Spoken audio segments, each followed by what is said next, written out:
law. It was like until 2 and that was the limit, or else they could not redo their liquor. You know what? I wish that was a rule for everybody, not just for the liquor license. Every place, It's awesome to go partying, but you know, a limit too. Go back home. Can I ask you just like a slightly different question? Sure. Just because I follow politics, there's a Congressman, Vito Fossella, who kind of got into trouble. Do what?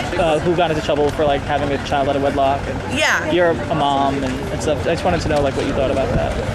Honestly, I see nothing wrong with that because I've had children out of wedlock. I honestly believe that it's funny. I honestly believe that the when you're in politics or when you're in a higher position, everything's blown out of proportion. When all of us do the same thing, but since we're not in a high power, nobody gives a damn. Excuse my French, but nobody cares because we're not in a high power. But when you're in a high power, it's like, oh my God, they do this. You know what? They're human. They're natural. They're normal people.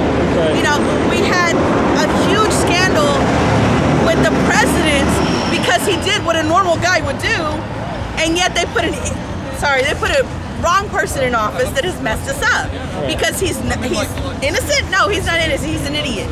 But they blow things out of proportion. All the other stuff about the sex scandals, about the prostitution stuff, I had no problem with that, other than them using the city's money.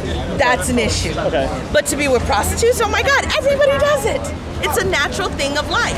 Just don't use the city's money. I don't know. Don't hurt the city, don't hurt the country, don't hurt the nation that you're in. Do it to yourself. Who cares if you do it to yourself, but don't hurt everybody else.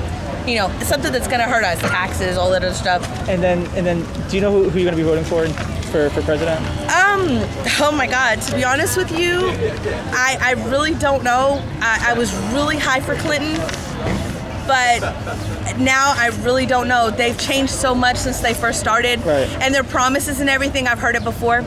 People make promises, and the minute they go into office, they forget all about it as long as they made office. So I really don't know.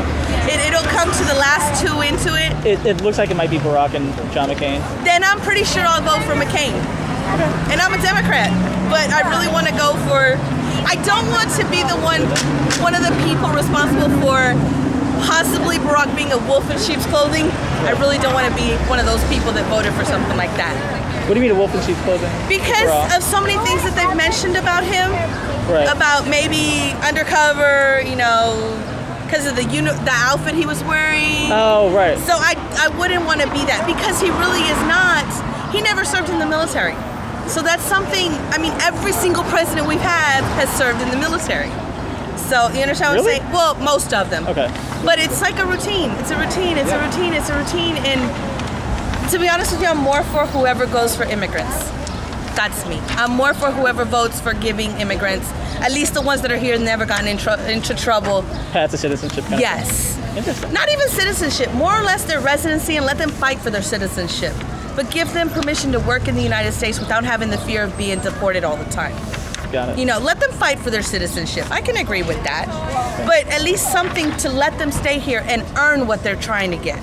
Because they've earned it so far with working so much. They do work. I worked at the chicken plants in Arkansas. 90% of the people that work there are immigrants. They don't have legal papers. You know, I've experienced it, I've lived it, and you know, if we take them all out, what are we gonna do with the chicken? What are we gonna do with the meat? What are we gonna do with the vegetables? You know, mainly blue-collar people ain't gonna bend over and do this for 24 hours, picking strawberries, you know, hurting their backs. They're too sissy for that. So it's not gonna happen. So just help them get, help them work for what they want, but help them get to where they're not afraid of going to work to be thrown out of this country, because they do a lot for this country no matter what people say. I've seen it, I've lived it, I know what they're doing. So they need help, that little push, because they do pay taxes. And mind you, I'm talking about the ones that do not get into trouble, and the ones that have never had a criminal record, and the ones that do obey the law and pay their taxes no matter what. Thanks. Thank you, hon.